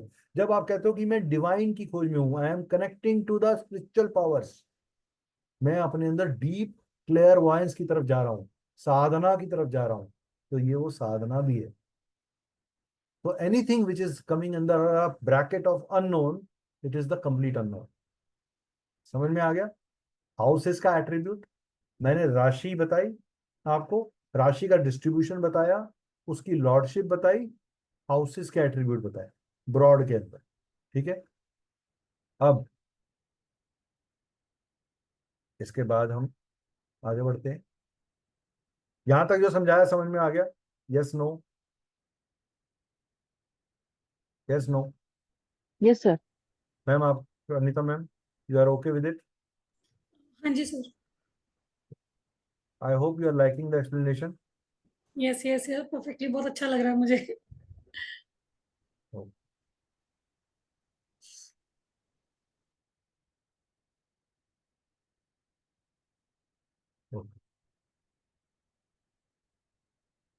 अब ये कुछ क्लासिफिकेशन बेस्ड ऑन नेचर। ठीक है, अपने पास एक, जितने भी हमारे ऑड साइंस होते हैं, ऑड साइंस, साइंस यानी कि 1 3 5 7 9 11, ये हमारे मेलेफिक साइंस हैं। ये हमारे मेलेफिक साइंस हैं, यानी कि इनके अंदर सामने से इनिशिएट लेके लड़ने की ताकत है। ठीक है, सामने से इनिशिएट लेके लड़ने की ताकत है। और जो हमारे बेनिफिक साइंस हैं, जिसके आगे हम लिख देंगे सॉफ्ट, मेलेफिक साइंस के आगे लिख दो, सिंबल बना दो नेगेटिव का, नेगेटिव, यानी कि इनमें इंटरैक्टिव है, ये सामने से फ्रिक्शन शो करेंगे, ये रिजल्टेंट ओरिएंटेड होंगे, ये रिएक्ट करेंगे, ये रिस्पॉन्ड भी करेंगे। और बेनिफिक साइंस सौम्य होंगे, काम होंगे। तो 2 2 4 6 8 10 12 जो है ये हमारे बेनिफिक साइंस हैं। इसको आप मेलेफिक साइंस को लिख सकते हो सन्स कैबिनेट, और इसको लिख सकते हो आप मून्स कैबिनेट। ठीक है, sun's cabinet and moon's cabinet, ऐसे भी लिख सकते हैं। ठीक है, क्लियर हो गया? चलो, आगे बढ़े। अब ये चार्ट बहुत इंपॉर्टेंट है। सन, अपने पास एक हॉरोस्कोप बना लो, अपने पास डायमंड चार्ट बना लो, एक सेपरेट, 1 2 3 4 से शुरू करना, एरीज मेष लगन से। ठीक है, मैं आपके लिए साथ साथ मैं भी यहाँ पे ड्रॉ कर देता हूँ एक छोटा सा चार्ट, ताकि आपको साथ साथ समझ में आना शुरू हो जाए।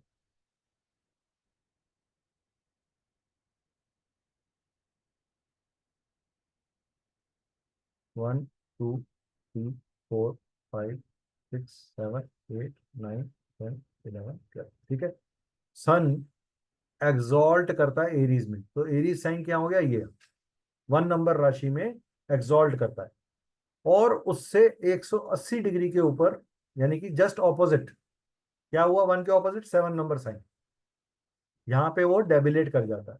डेबिलेट मतलब नीच का हो जाता है। अगर हम इंग्लिश हिंदी में बोलेंगे तो ऊंच और नीच।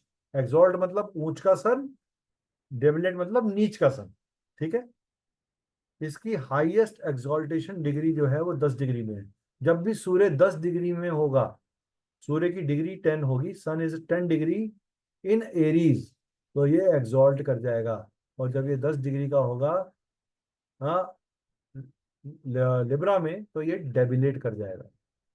सेम डिग्री में ही डेबिलेट करेगा, याद रखना। ठीक है, यानी कि ये ऊंच हो गया, ये नीच हो गया। ठीक है, ये हाईएस्ट एक्सॉल्टेशन हो गया। ठीक है, क्लियर हो गया यहाँ पे पॉइंट? अब जहां पे सन डेबिलेट करेगा, वहां पे शनि एक्सॉल्ट करेगा।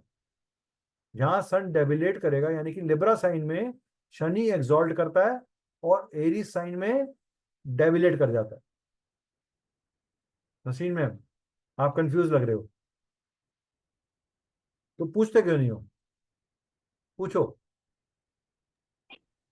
सर आगे आप बताएंगे तो समझ में आ नहीं नहीं जाएगा। नहीं, देखो ये देखो, शनि कहाँ लिखा है? ये लिब्रा। एक्सॉल्ट कहाँ कर रहा है? लिब्रा में, जहां पे सूर्य नीचे जाता है। सूर्य यहाँ नीचे गया। आप 7 नंबर साइन पे लिखो, सन लिखो, नीच लिख दो। बनाया आपने? बस चार्ट बनाया आपने? जी सर, जी सर। वहां पे 7 नंबर साइन में लिखो सन, ब्रैकेट में रख दो नीच, डेबिलेट, और उसी जगह पे लिखो शनि एक्सॉल्ट। ठीक है? उसके ऑपोजिट ऊपर, जहां सन एक्सॉल्टेड है, वहां लिखो शनि नीच, शनि डेबिलेट। ठीक है? ये क्रॉस कनेक्शन है शनि और सूर्य, क्योंकि आप एक सिंपल कॉन्सेप्ट समझो, जब दिन चढ़ता है तो रात चले जाती है, और जब रात चढ़ती है तो दिन चले जाता है। एक दूसरे के ऑपोजिट है ये। इनका बिहेवियर ऑपोजिट है वो सूर्य का पुत्र ही, उसमें सूर्य जितनी ही एनर्जी है, लेकिन उसकी ताकत, उसका वो क्या कहता है, मैं कमजोर का सहारा हूं, मैं जुल्म वाले राजा से लड़ूंगा, यानी कि मैं गवर्नमेंट से लड़ूंगा। तो शनि को पब्लिक मान लो, पब्लिक लीडर मान लो, जो उनके साथ खड़ा हुआ है, हमारी मांगे पूरी करो। और एक हमारे मोदी जी, वो क्या है? राजा, सूर्य। ठीक है? उसको इस तरीके से समझो। ठीक है?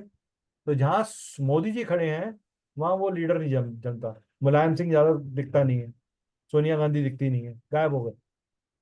और जब मोदी जी हटेंगे तो ये खड़े हो जाएंगे। और समझ में आ गया एग्जाम्पल? जी सर। मून जहां पे एग्जॉल्ट करता है, मून एक ऐसा प्लेनेट है जो अपनी राशि में एग्जॉल्ट नहीं करता। मून की अपनी राशि क्या है? कर्क। लेकिन वो एग्जॉल्ट किस में कर रहा है? शुक्र की राशि में, यानी कि वीनस की राशि में, टॉरस में, 2 नंबर साइन में। जहां आपने 2 नंबर लिखा है चार्ट में, वहां पे किसी भी चार्ट में 2 नंबर लिखा हो, वहां पे मून एग्जॉल्ट करेगा, अगर वहां लिखा हुआ है तो। ठीक है? ये नहीं कि जबरदस्ती सर ये तो 2 नंबर साइन है, यहाँ तो मून एग्जॉल्टेड है। मून अगर कहीं और लिखा हुआ है तो वो वहीं पे ही है। ठीक है?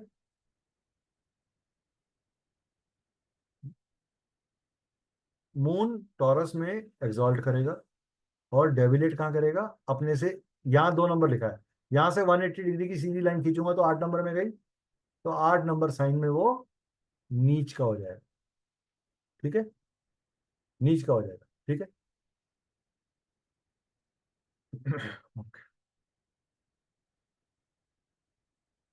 टॉरस के अंदर 3 डिग्री में हाईएस्ट एक्सॉल्टेशन पॉइंट है मून का। टॉरस में 3 डिग्री में। ये डिग्रीज बड़ी इंपॉर्टेंट है। अगर मान लो कोई कहे जी मेरा मून तो 18 डिग्री का है टॉरस में, तो वो अपने हाईएस्ट एक्सॉल्टेशन पॉइंट में नहीं है, उसको क्रॉस कर चुका है। उसको क्रॉस कर चुका है, वो एक्सॉल्टेड तो है, मगर हाईएस्ट एक्सॉल्टेशन में नहीं है, यानी कि मोस्ट पावरफुल पोजीशन में नहीं है। क्योंकि जहां एक्सॉल्टेशन, याद रखना, सबसे पावरफुल पोजीशन है। और एक्सॉल्टेड प्लेनेट को अगर आप और पावर दोगे तो उसके रिजल्ट अच्छे मिलते हैं, लेकिन उसके ऊपर पाप ग्रह की और उसकी हाउस प्लेसमेंट सही होनी चाहिए। केंद्र और त्रिकोणों में है तो अच्छा है, त्रिक में और दुष्टान में नहीं होना चाहिए। त्रिक हाउसेज और दुष्टान में नहीं होना चाहिए, यानी 3, 6, 8, 12 में नहीं होना चाहिए वो। ठीक है? अब टॉरस 4, इसके बाद आ गया Capricorn. Capricorn Mars Capricorn sign के अंदर एग्जॉल्ट करता है, यानी कि यहाँ पर, यहाँ मंगल एग्जॉल्ट करता है। और हालांकि मंगल चंद्रमा के लिए न्यूट्रल है, इसलिए चंद्रमा के घर में जाकर वो नीच का हो जाता है। मंगल क्या है? प्योर फायर है, एक भभकती फायर, मतलब एक आग की भट्टी। एक आग की भट्टी की फायर को आपने समुद्र के दरिया में ले गए, तो ना आग की भट्टी चल पाएगी ना समुद्र चल पाएगा। वो थोड़ा पानी जलाएगा, उसमें से स्टीम निकलेगी, वो बुझ जाएगी। इसलिए मंगल को, क्यों मंगल को कैप्रिकॉन साइन में एग्जॉल्ट करने दिया? इसके पीछे कारण क्या है? Capricorn sign is the coldest sign, यानी कि हिमाचल की पीक पे अगर आपको गर्म, बहुत ठंड लग रही है, तो आप क्या करते हो? लकड़ी जलाते हो। वो जो जलने वाली लकड़ी है वहां पे, वो क्या है? वो मंगल है, वो फायर है। That is the reason Mars, to move, to do your efforts in the 10th house, you need the energy of Mars. तो किसी के भी चार्ट में अगर मार्स वीक होगा तो वो एफर्ट्स नहीं कर पाएगा कभी जिंदगी में। ये लॉ याद रखना। ठीक है, मैं थोड़ी थोड़ी एस्ट्रोलॉजी इनडायरेक्टली करा रहा हूँ। ठीक है, क्योंकि उसके बिना काम चलेगा नहीं। मैं अगर आपको सीधा जेमस्टोन पे ले आता तो ये वो वाली बात हो जाती कि सर ना बुखार देखा ना कुछ दिखा, सीधा आपने कॉम्बी फिल्म 650 पिला दी, पता नहीं क्या होगा उसके अंदर जाके, ठीक हो गया तो किस्मत अच्छी, नहीं हुआ तो जैसे टेढ़ा। तो मैं वो नहीं करना चाहता आपके साथ। आई वॉन्ट कि आपके बेसिक फंडामेंटल्स क्लियर हो। तो कैप्रिकॉन साइन में मार्स एग्जॉल्ट करता है, कैंसर साइन में नीच का हो जाता है। कैप्रिकॉन में 28 डिग्री के अंदर हाईली एग्जॉल्ट करेगा। ठीक है, मरकरी साइन, मरकरी में वर्गों के अंदर यानी कि अपनी राशि में छठे घर में एग्जॉल्ट करता है। ठीक है, एग्जॉल्ट करता है। याद रखना, मरकरी के अंदर डिप्लोमेसी भी है और मरकरी के अंदर स्पीच की बड़ी अच्छी पावर है। Is a very good talker. और मरकरी वाला आदमी मुंह की लड़ाई अच्छी लड़ता है, हाथापाई नहीं करता। वैसे वो डरपोक होता है, कोई मारने पीटने आ जाए तो वो निकल लेगा पतली गली से, वो नहीं लड़ सकता। उसको लाइजन करना आता है, दो बंदों में मांडवाली कराना। इसीलिए उसको ये कैबिनेट दिया गया है। और जितने भी वर्गो साइन वाले लोग होंगे उनमें बहस करने की आदत होगी और उनके अंदर परफेक्शन एटीट्यूड होगा। ओवर परफेक्शनिस्ट बनने के चक्कर के अंदर अपना मतभेद कर लेते हैं, क्योंकि वहां पे राहु का प्रभाव भी, वहां पे राहु का प्रभाव भी, इसीलिए राहु मतभेद कराता है। राहु वकील है। अगर किसी का मरकरी भी अच्छा, राहु भी अच्छा है, तो वो केस नहीं हारने देगा आपको, किसी कीमत पे नहीं हारने देगा। ठीक है, तो वर्गो साइन में वो एग्जॉल्ट करता है पाइसेस में। अब जस्ट इसके ऑपोजिट ये देखो, वीनस। वीनस जहां पे मरकरी डेबिलेट हो रहा है वहां वीनस एग्जॉल्ट कर रहा है, और जहां पे मरकरी एग्जॉल्ट कर रहा है वहां पे वीनस डेबिलेट कर रहा है। ये क्रॉस कनेक्शन है। ठीक है, यानी कि 6 नंबर साइन में आप लिख दो वीनस डेबिलेट, एंड 12 नंबर साइन में आप लिख दो वीनस एग्जॉल्ट। अब शुक्र जो कि प्योरली मटीरियलिस्टिक प्लैनेट है, वो 12 नंबर साइन में जाके एग्जॉल्ट क्यों करता है? जो कि मोक्ष की जगह है, साधना की जगह है, हॉस्पिटल की जगह है, बेड बेड टाइम प्लेजर की जगह है, वहां एग्जॉल्ट क्यों करता है? सोचने की बात है। तो शुक्र है क्या? शुक्र परमानंद है। It is a deep inner beauty with in you, जिसको हम फिजिकल ब्यूटी से रिलेट कर लेते हैं। ये एक लोअर लेवल का वीनस है, physical beauty. But inner beauty is the exalted Venus. That means Venus जिसमें भी साधना के कारण चेहरे में तेज आ गया, उसको फेशियल कराने के लिए ब्यूटी पार्लर जाने की जरूरत नहीं है। जो वीनस ब्यूटी पार्लर जाता है वो किसके पास जा रहा है? राहु के पास। ये मेरे को चमका, समझ में आया? जब मैंने मैम को बोला कि मैम आपके अंदर एक ग्रेस है, आपके ऑरा में पावर है, वो ऑरा की पावर क्या है? वो बेटर फॉर्म ऑफ वीनस है। ठीक है, this is the way to explain, this is the way to identify people. जब आप साधना करते हो, मंत्र पढ़ते हो, एक हीलर की तरह, एक अध्यात्म की तरफ जाते हो, आपके अंदर ग्रेस आना आ जाता है। आपका भाषा कनेक्ट करती है, you are able to bind and people love you for that. अब जिस घर में मंगल एग्जॉल्ट कर रहा था उसी घर में जुपिटर डेबिलेट कर गया, और जहां पे मंगल डेबिलेट हो रहा था वहां पे जुपिटर एग्जॉल्ट कर गया। ये जुपिटर और मंगल का क्रॉस कनेक्शन, जबकि मंगल और जुपिटर अच्छे दोस्त माने जाते हैं, लेकिन गुरु के घर, गुरु के चौथे घर में जाके मंगल उस बच्चे की तरह हो जाता है जो शरारतें कर रहा है, और उसको सब लोग पैम्पर कर रहे हैं और शरारत कर, एंजॉय। ठीक है।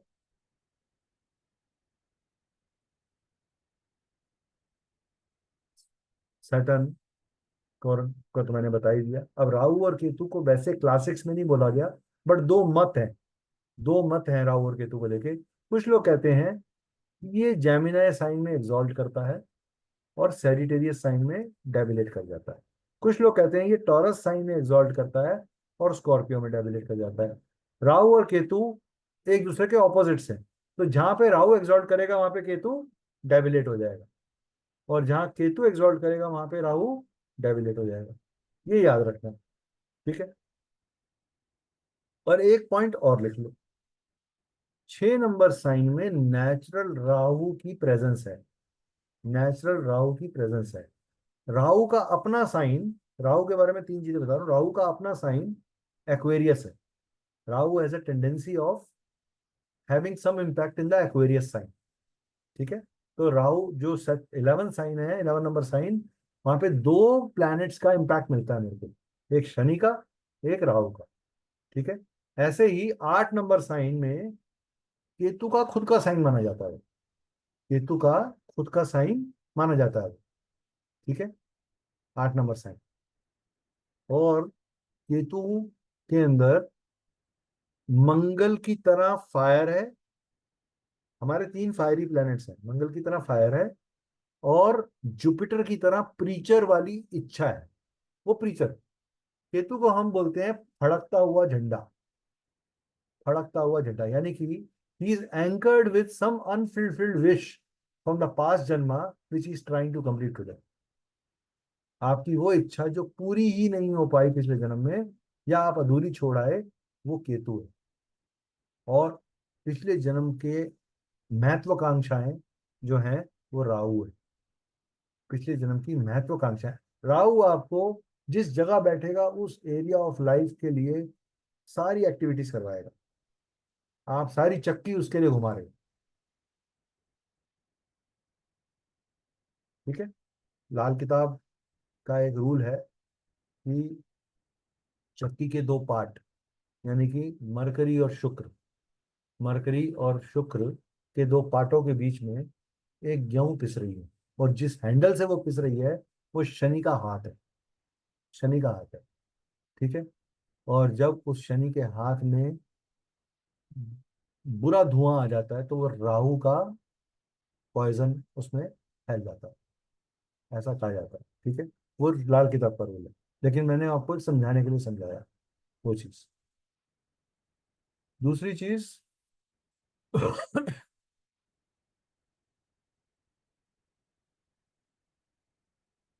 सबसे फास्टेस्ट प्लेनेट, सबसे फास्ट मूविंग प्लेनेट है चंद्रमा, ठीक है। You are not well Vanita ma'am, sneezing बहुत हो। एक्चुअली सर ये चलता रहता है ऑल टाइम में ये।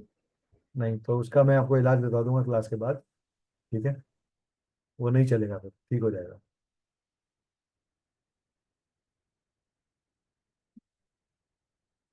चलो, just, चलो, मैं कल की क्लास में ये कराता हूँ आपको, जो बाकी का बचा है अभी। तो सबसे फास्टेस्ट मूविंग है मून, उसके बाद सब सेकंड नंबर पे मर्करी चलता है तेज, फिर हमारा सन चलेगा, फिर वीनस, फिर मंगल, वीनस, फिर मंगल, well, फिर उसके बाद जुपिटर, जुपिटर के बाद शनि, अब जुपिटर के बाद राहु केतु, राहु केतु के बाद Shani. Shani is the slowest planet, so that is earth. Shani को क्या बोला गया, शनाया शनाया। अच्छा, मजे की बात, सबसे बड़ी ट्रेजेडी ये है, बेचारे हमारे जो शनि महाराज हैं उनको प्रताड़ित किया गया हर समय, और बिना किसी बात की कर्सेस में। That is one time when he started, he decided to have a war against his own father, that is sun। और राहु और केतु का भी बैर सूर्य और चंद्र के साथ ही है, क्योंकि वो स्वरभानु नाम के राक्षस का है 2 कटे हुए हिस्से, बट उन्होंने अमृत पान कर लिया था। तो mythologically it is two part of the body. Scientifically, it is the intersection of orbit of the earth and orbit of the moon. तो जो नॉर्थ लेवल पे कटिंग हो रही है, इंटरसेक्शन हो रहा है, वो बन रहा है राहु, एंड साउथ लेवल पे जो इंटरसेक्शन हो रहा है वो हो रहा है केतु। हमारी महत्वाकांक्षाओं और हमारे डीपर कनेक्ट के बीच हम जूझते हैं। Between janma and moksha we have attractions and we have detachments. So this detachment और attractions के war के बीच में judgment कौन कर रहा है? Shani. So he is the final writer, but the Mars takes away your body from the earth and Mars brings your body to the earth. So because Mars is pure energy, इसीलिए उसको एक first house का और 8वें घर का प्रतिनिधित्व दिया गया। आपके नीचे की हिडन एनर्जी एक एस्ट्रोलॉजी में कामयाब होने के लिए, जेमस्टोन पढ़ने के लिए, रुद्राक्ष पढ़ने के लिए 8वें घर का एक्टिवेट होना बहुत जरूरी है। अगर आपका 5वां और 8वां घर एक्टिवेटेड है और आप ये पढ़ रहे हो तो आपने 8वें घर के पॉजिटिव एट्रीब्यूट को यूज कर लिया। अब आपको 8वां घर परेशान नहीं करेगा। बट 8वें घर का नेचुरल ट्रेट है डिफिकल्टी देना, वो डिफिकल्टी देगा, मगर आप अपने संयम से उसको निकाल दो। क्या कहते हैं, जब आपके अंदर एक ही चीज तो आदमी में खत्म होती है जब डिफिकल्टी आती है, दैट इज पेशेंस। 8वें घर के शनि को लॉन्गिटिविटी का कारक बोला गया एस्ट्रोलॉजी में, कि अगर 8वें घर में शनि बैठा है तो वो अच्छी उम्र देता है। बट किसी ने ये नहीं बताया अंडर द लाइन ब्रैकेट में कि वो डिफिकल्टी के साथ लॉन्गिटिविटी देता है। मेरे को लॉन्गिटिविटी तो दे दी, बट मेरे शरीर में परेशानियां दे दी। अब मैं खुद कह रहा हूँ, दुआ कर रहा हूँ, भाई मेरा जीवन खत्म हो जाए, मुझे ऐसा जीवन नहीं जीना। वो क्या है? आपका karmic learning. That is the reason throughout life either you will learn और यू विल अर्न। या आप सीखते हो या आप कमाते हो। दुख नाम की कोई चीज नहीं होती। एवरीथिंग इज लर्निंग और earning. These are the only two words जिसमें पूरी लाइफ चल रही है, किसी की भी हो। Stage of learning are different. From a common man to a saint there is a learning, and once you accept that learning, it is then, and you execute that learning, you improvise upon that, then you grow. This is astrology. Astrology is not about prediction and remedies. 80% लोगों को ये पता ही नहीं, वो पढ़ाते ही नहीं है website. इसलिए मेरी एक मेरा पूरा आज क्लास खत्म करनी थी मेरे को, वो आधी खत्म हुई है। चाहे मेरी 2 क्लासेस फालतू लग जाए, बट मुझे सब्जेक्ट का कोर समझाना था आपको। I think I been able to do that to some extent. ये सब्जेक्ट का कोर क्या है, इसकी आत्मा का है। जितने चार्ट्स देखोगे, जितना बार बार देखोगे, प्लैनेट्स को एनर्जीज की तरह पढ़ो, जेमस्टोन्स को सॉल्यूशन गिवर्स की तरह समझो। रटे रटाए ज्ञान में नुकसान ही होता है, and there is always scope to improvement. ठीक है, तो फर्स्ट डे था आपका, आप लोगों का क्या फीडबैक है, कैसा लगा आपको? हाँ जी। सब मेरे लिए बहुत अच्छा था। आफ्टर अ लॉन्ग टाइम मुझे लगा कि कई चीज़ें हम रूटीन में स्किप कर जाते हैं, क्योंकि I am not professionally very active. So मेरा ज़्यादा एकेडमिक्स में, तो कई चीज़ें हम मिस कर जाते हैं नेचुरली। तो एक बहुत अच्छा ब्रशअप था। एंड जेम स्टोन्स, हाँ, एक आई एम सॉरी अगर आपको वो लगे, मतलब I have never believed in gemstones. मुझे लगता है कि पत्थर आपकी किस्मत नहीं बदल सकता। अब पता नहीं, may be a stone has a power to change. और इट्स मैम, हर मैं वही कह रहा हूँ ना, बहुत सारे मिथ्स हैं जो, मतलब मेरी जर्नी में मैं अगर मैंने कोई कोर्स बनाया है ना, तो मैं उसकी सेंसिटिविटी को समझता हूँ, तभी मैं वो चीज़ पढ़ा रहा हूँ। और मैं इसलिए नहीं पढ़ा रहा, मेरे को आज एक चीज बताइए, देयर आर 2 पीपल, 2400 रुपये का कोर्स है, बिल्कुल सर। 4800 के लिए आपको लगता है कि मैं अपनी नहीं टाइम नहीं, एनर्जी को इस लेवल पे आई invest- रियली अप्रिसिएट यू कि मतलब कोई भी नहीं होगा जो सिर्फ दो स्टूडेंट्स के लिए अपना एनर्जी टाइम सब कुछ देगा। I really appreciate your conduct. और ठीक है वो। मैम देखो क्या होता है, मैं एक चीज मानता हूँ कि वृंदा मैम, दुआएं काम करती हैं अपने तरीके से। बिल्कुल। If I am honest to what I am doing, the Almighty will deliver it to me in some way or the other. Maybe in yes form of good exactly. health, maybe in the form of harmony in my home, maybe in the form of the blessings that I will get from you. True, true. तो मेरे लिए वो important है। May be sir ये भी हम कह सकते हैं कि शायद हम उस चीज को ठीक से कर नहीं रहे थे, तो हम कहते हैं अंगूर खट्टे हैं। देखो सो जब मैं जेमस्टोन से अपना बहुत एक्सपेरिमेंटेशंस भी करता हूँ और मैंने एंटी प्लैनेट्स के जेमस्टोन पहना के भी बीमारी ठीक करी। मैं आपको कुछ कॉम्बिनेशन दूंगा जो, हाँ, लोगों को ये नहीं, लोग पता क्या करते हैं, ये पहन लो, ये कभी नहीं बोलते कि 6 महीने बाद भाई उतार लियो। एग्जैक्टली दशा नहीं बदल भी रही है, करते। चीज बदल रही है, तो तू बदल, उसको उतार ले। मैंने दो पहने हुए थे, एमेथिस्ट और ओपल, उतार दिए। मैंने आज एक लाल रंग का धागा पहना हुआ है। ये मैंने देखा। तो वो मेरी मेरी कैलकुलेशन है कि मेरे को क्या पहनना है। मेरे पास क्रिस्टल के कम से कम 9 से 10 ब्रेसलेट्स होंगे। मैं I keep on rotating them in some way और द अदर। वही ना, हाफ इंफॉर्मेशन जो है एक्चुअली हम लोग क्या कर रहे हैं, आज हम जी रहे हैं राहु के टाइम में सोशल मीडिया में। So problem everywhere it is half भी नहीं, only one fourth of the information is circulating जिसको एवरीवन इज कैरिंग फॉरवर्ड क्योंकि हम लोग देखो, मैं I am less marketed myself comparatively to others. To the others, right. है तो हम जितना, हम वैसे दिखना ही नहीं चाहते, हम चाहते हैं कि हम जेन्युइन माउथ्स के थ्रू लोगों तक पहुंचे। आप आज हमसे पढ़ोगे या पहली क्लास अटेंड करी तो आप किसी को हमारे बारे में क्या बोलोगे, सर आपका पहला दिन था, कैसा एक्सपीरियंस था, वो डिसाइड करेगा ना। Very right. That will as per first day मेरा एक्सपीरियंस बहुत अच्छा था। एंड एंड आई होप हमारी एसोसिएशन लंबी जाए आगे, नहीं नहीं because I think there are number of things that I can learn क्योंकि फ्रॉम। हमारा क्रिस्टल का मास्टर कोर्स जो आ रहा है 10 तारीख को, वो बहुत अच्छा कोर्स है, बहुत डिटेल कोर्स है। और मैं क्लेम कर सकता हूँ कि ऑल ओवर इंडिया उतना डिटेल कोर्स क्रिस्टल के अंदर आज तक किसी ने नहीं बनाया। मैं कम से कम नहीं तो मोर देन 50 क्रिस्टल हीलिंग पढ़ाने वाले लोगों को जानता हूँ। और मैं एक अलग ही लेवल पे हीलिंग को समझा के क्लियर कर दूंगा। उसके बाद आप क्रिस्टल में फेल नहीं होगा, आप ऐसे सॉल्यूशन दोगे, एस्ट्रोलॉजिकल सॉल्यूशन दोगे आप ऐसे। वो इतना डिटेल कोर्स